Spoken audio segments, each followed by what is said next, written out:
नमस्कार साथियों, आप सभी का स्वागत है राजस्थान स्कूल डायरी में। मैं हूं कमल किशोर और आज का वीडियो बहुत ही महत्वपूर्ण होने वाला है। आज हम बात करने वाले हैं लाडो प्रोत्साहन योजना की पूरी ऑनलाइन प्रक्रिया के बारे में। और ख़ास बात यह है कि मैं आपको लाइव डेमो के साथ दिखाऊंगा कि कैसे आप शाला दर्पण पोर्टल, SDBSP पोर्टल पर जाकर पूरा फॉर्म ऑनलाइन भर सकते हैं। अगर आप शिक्षक हैं, कार्मिक हैं या स्कूल से जुड़े हुए हैं तो ये वीडियो आपके लिए बहुत ही उपयोगी होने वाला है। इस वीडियो में अपन जानेंगे कि शाला दर्पण पर लाडो प्रोत्साहन के लिए फॉर्म भरने के लिए प्रभारी की मैपिंग कैसे करनी है और SDBSP पोर्टल पर लॉगिन कैसे करना है और कैसे आप लाडो प्रोत्साहन योजना में फॉर्म भर सकेंगे। PCTS ID यदि नहीं है तो आप उसको कैसे निकालेंगे और फाइनल सबमिट कैसे करेंगे, पूरी प्रक्रिया हम समझने वाले हैं।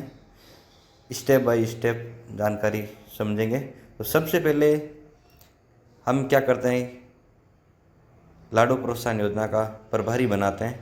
तो आपको क्या करना है, शाला दर्पण पोर्टल पर अपने विद्यालय की लॉगिन ID और पासवर्ड से लॉगिन कर लेना है। लॉगिन करने के बाद में आप स्क्रीन पर देख रहे होंगे ऐसा इंटरफेस आपके सामने शो होता है। आपको सबसे पहले कार्मिक टैब पर जाना है। कार्मिक टैब पर जाने के बाद में आप देख रहे होंगे बहुत सारे ऑप्शन आपके सामने खुलकर आ रहे हैं। कक्षा अध्यापक मैपिंग रिपोर्ट आ रहा है, कर्मचारी पहचान सत्यापन की स्थिति, कक्षा अध्यापक में मैपिंग। यदि आपको इनमें से कोई भी मैपिंग नहीं हो पा रही है तो आप ज़रूर मैसेज करें कमेंट बॉक्स में, आपको वीडियो के माध्यम से सारी जानकारी दी जाएगी। हम कार्य प्रभारी की मैपिंग पर जाते हैं और लाडो प्रोत्साहन योजना का प्रभारी बनाते हैं। यहाँ आप देख रहे होंगे कि एक रोल में एक ही इंचार्ज को नियुक्त किया जा सकता है। इंचार्ज बदलने या गलती से नियुक्ति की स्थिति में पुनः नियुक्त कर लें। एक से ज़्यादा भी नियुक्त हो जाते हैं, वैसे कोई दिक्कत वाली बात नहीं है। सेलेक्ट रोल पर क्लिक करते हैं तो आप सबसे ऊपर लाडो इंचार्ज देख रहे होंगे। CEO nodal, pre matric incharge, post matric incharge, good touch bad touch training incharge, scout guide incharge, FTB यानी free text book incharge, distribute school incharge, तो प्री प्राइमरी से लेकर 5th क्लास तक। फिर FTB डिस्ट्रीब्यूशन स्कूल इंचार्ज 6 से लेकर 8, 9 से लेकर 12। तंबाकू de addiction club incharge, TAD scheme school incharge. अपन लाडो इंचार्ज पर क्लिक कर देते हैं क्योंकि हमें लाडो प्रोत्साहन योजना के बारे में बात करनी है।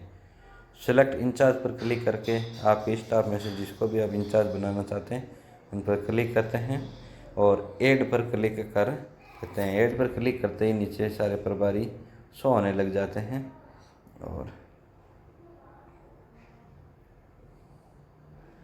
ध्यान रखें कि आप किसी भी योग्य स्टाफ को प्रभारी बना सकते हैं। इसके बाद आप अपन को यहाँ से लॉग आउट और जाना है।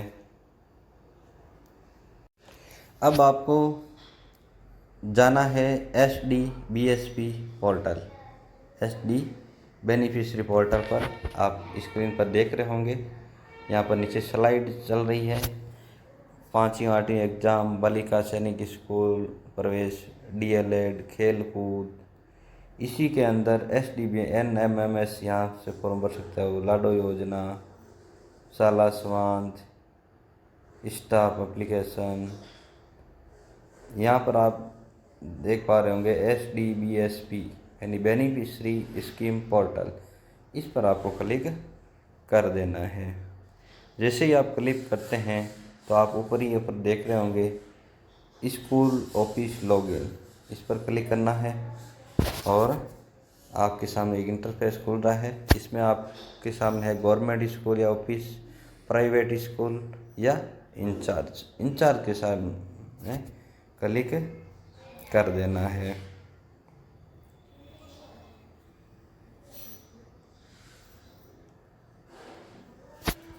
जिसे आपने प्रभारी बनाया है उसकी आपको आईडी डाल देनी है ऊपर स्टाफ आईडी में।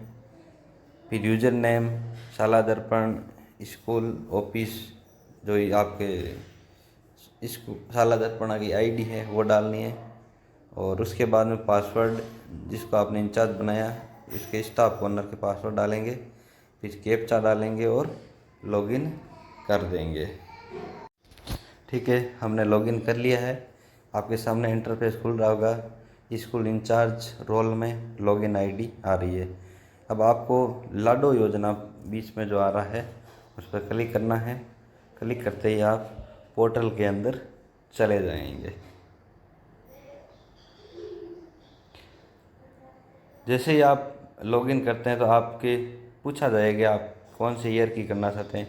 यदि पिछले वर्ष किसी भी विद्यार्थी की लाडो एप्लीकेशन पेंडिंग रह गई थी, कृपया उसकी एप्लीकेशन वर्तमान 2025-26 सत्र में भर सकते हैं आप। मतलब जिस भी पिछले सत्रों की रह गई है तो आप 25-26 में भी भर सकते हैं। और यहाँ 2021, 22, 23 मतलब पिछले 5 सत्र की आप भर सकते हैं। अपन को 2026-27 का भरना है, इसलिए अपन 2026-27 पर क्लिक करते हैं और सबमिट कर देते हैं। सबमिट करने के बाद में आप देख रहे होंगे स्क्रीन पर ये सारी आपके पास डिटेल आ रही। टोटल एलिजिबल स्टूडेंट 36 है, टोटल वैलिडेट PCTS 1 है। आपके सामने खुल रहे होगा पूरा इंटरफेस। लाडो योजना के बारे में पूरी जानकारी, पूरी विज्ञप्ति इसमें दे रखी है। उसको भी एक बार एनालिसिस कर लेते हैं क्या क्या शर्तें रहने वाली है लाडो प्रोत्साहन योजना की। 16/1/2025 से पात्र बालिकाओं का आवेदन संबंधित शाला प्रधान या योजना प्रभारी द्वारा अपलोड किए जाएंगे। कि योजना का लाभ पात्रता के लिए सबसे पहली बात है कि माता का राजस्थान का मूल निवासी एवं जन आधार कार्ड प्रसूताओं के लिए ही तय होगा। राजकीय चिकित्सा संस्थान जननी सुरक्षा योजना के लिए अधिस्वीकृत निजी चिकित्सा संस्थान में जन्म लेने वाली बालिका हो। लाडो प्रोत्साहन योजना के अंतर्गत देय समस्त परिलाभ राजस्थान जन आधार कार्ड के माध्यम से ही देय होगा। मुख्यमंत्री राजश्री योजना में पात्र पाई गई बालिका जिनको तृतीय किस्त का भुगतान हो चुका है, ऐसी बालिकाएं ही योजना के तृतीय और पश्चातवर्ती किस्तों का लाभ लेने के लिए पात्र होगी। जिन्होंने महिला एवं बाल विकास विभाग द्वारा प्रदत्त प्रथम एवं द्वितीय किस्तों का लाभ प्राप्त कर लिया हो। ये बहुत इंपॉर्टेंट चीज़ है कि प्रथम और द्वितीय किस्त का लाभ आपको मिल जाना चाहिए। जो एक तो छात्रा के जन्म के समय मिलते हैं 2500 रुपये, और 2500 रुपये जब छात्रा क्लास फर्स्ट में एडमिशन लेती है तब मिलते हैं। ये नहीं, सेकंड किस्त मिलती है 1 साल बाद में जब पूरे टीकाकरण हो गए हों, उसके बाद में आप थर्ड किस्त के लिए अप्लाई कर सकते हैं। अन्यथा थर्ड किस्त आपको नहीं मिल सकती जब तक कि आपको पहली 2 किस्तें नहीं मिली हो।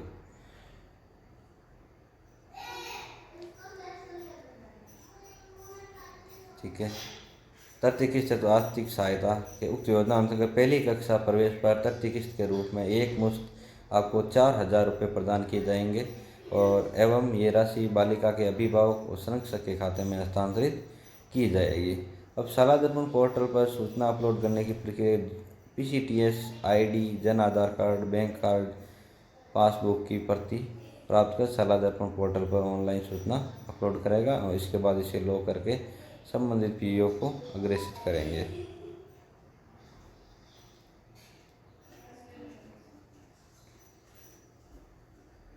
ये तो थी पूरी प्रोसेस। अपन बैक में जाते हैं थोड़ा।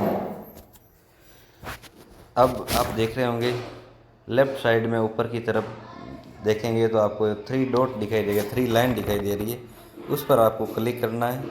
क्लिक करते ही आपके सामने शो हो रहा है dashboard, student forum, rejected application, student report. आपको स्टूडेंट फोरम पर क्लिक कर देना है।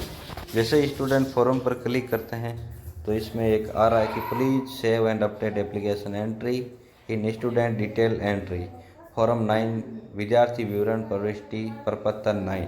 इन प्रपत्र 9 आपको अपडेट करना पड़ेगा।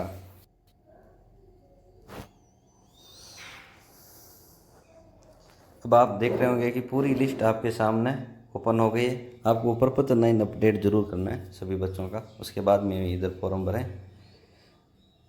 आपके सामने शो हो रही है क्लास फर्स्ट से लेकर क्लास 5 तक की सभी बच्चियां शो हो गई हैं। टोटल गर्ल्स एलिजिबल कितने हैं, total girls applied, total girls PCTS confirm, ये सारी लिस्ट आपके सामने शो हो रही है। पूरी स्टूडेंट लिस्ट खुल गई है। किसी भी स्टूडेंट के सामने आप फॉर्म फिल पर क्लिक करेंगे, जैसे फॉर्म फिल पर क्लिक करेंगे तो आपके सामने पूरी डिटेल खुल जाएगी। जैसे अपन ट्राई के तौर पर देखते हैं।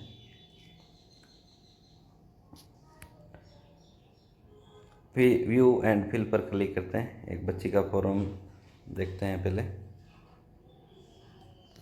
इसमें PCTS ID पहले से ही थी, इसलिए ये डायरेक्ट आगे हो गया है। अपन ऐसे बच्चे को सेलेक्ट करते हैं। PCTS ID कैसे प्राप्त करें इसके बारे में आपको बताता हूँ। इससे अपन ने सेलेक्ट किया है एक बच्ची को। अब यहाँ पर आप देख रहे होंगे बच्ची की पूरी डिटेल आ रही है। अब ये बता रहा है कि PCTS एंटर PCTS ID। तो PCTS ID यदि हमारे पास नहीं है तो अपने को क्या करना है कि गेट डाटा फ्रॉम PCTS, इस पर क्लिक करना है। The remote server turn an error internet server. इसमें थोड़ा सर्वर में प्रॉब्लम आ रही है। दूसरी बच्ची को सेलेक्ट कर लेते हैं। Remote server turn. PCTS ID प्राप्त करने के आपके पास क्या तरीके होते हैं। अभी सर्वर डाउन के कारण मैं आपको बता नहीं पा रहा हूँ। इसमें 4 ऑप्शन है। एक तो माता का मोबाइल नंबर डाल करके आप PCTS ID प्राप्त कर सकते हैं, यदि मोबाइल नंबर आपका कार्ड के साथ ऐड हुआ हो तो यहाँ से मिल जाएगा। दूसरा है जन आधार नंबर से। तीसरा होता है माता का आधार नंबर से।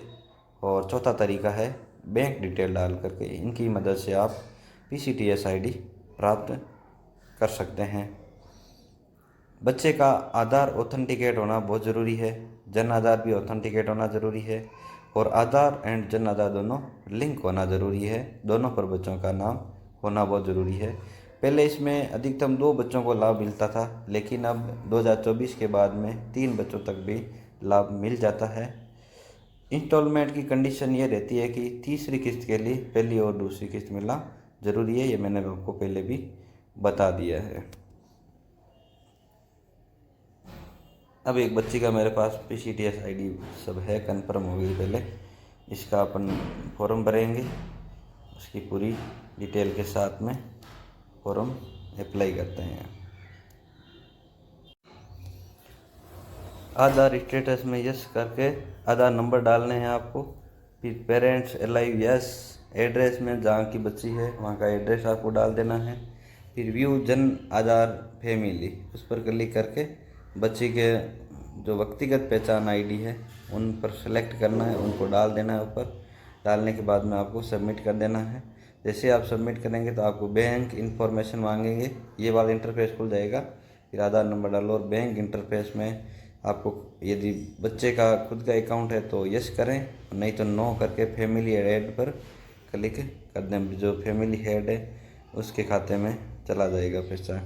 फिर डॉक्यूमेंट में इसमें मांग रहा है PCTS कार्ड की copy, Jan Aadhaar, parents dead alive certificate. आपको जन आधार है अभी बच्ची का, जन आधार डाल देना है। यदि PCTS कार्ड की कॉपी हो तो PCTS कार्ड की कॉपी ज़रूर डालें। अभी PCTS कार्ड की कॉपी उपलब्ध नहीं है, इसलिए हम जन आधार पर सेलेक्ट करते हैं। अपलोड PCTS कार्ड कॉपी, इसमें चूज फाइल पर क्लिक करना है। आपकी मैक्सिमम फाइल की साइज़ 300 KB होनी चाहिए, इससे ज़्यादा नहीं होनी चाहिए।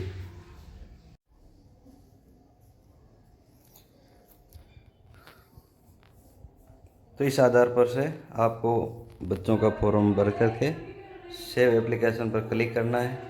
जैसे आप सेव एप्लीकेशन पर क्लिक करेंगे तो फिर फॉरवर्ड PO का ऑप्शन आएगा, वहाँ जा कर के आप PO को अपना पूरा फॉर्म फॉरवर्ड कर सकते हैं। फॉरवर्ड करने के बाद में इसमें आगे लिखा हुआ आएगा, जैसे एक बच्चे का आ रहा है already applied in another session 2025-26 पिछले सत्र में इसका फॉर्म हमने सबमिट कर दिया था, जो PO का पेंडिंग आ रहा है। तो साथियों, इस तरह से आप शाला दर्पण पोर्टल और SDBSP पोर्टल पर जाकर लाडो प्रोत्साहन योजना का पूरा फॉर्म आसानी से भर सकते हैं। अगर वीडियो पसंद आया हो तो लाइक करें, शेयर करें और चैनल को सब्सक्राइब करें। और अगर कोई सवाल है तो कमेंट में ज़रूर पूछें। धन्यवाद। जय जय राजस्थान।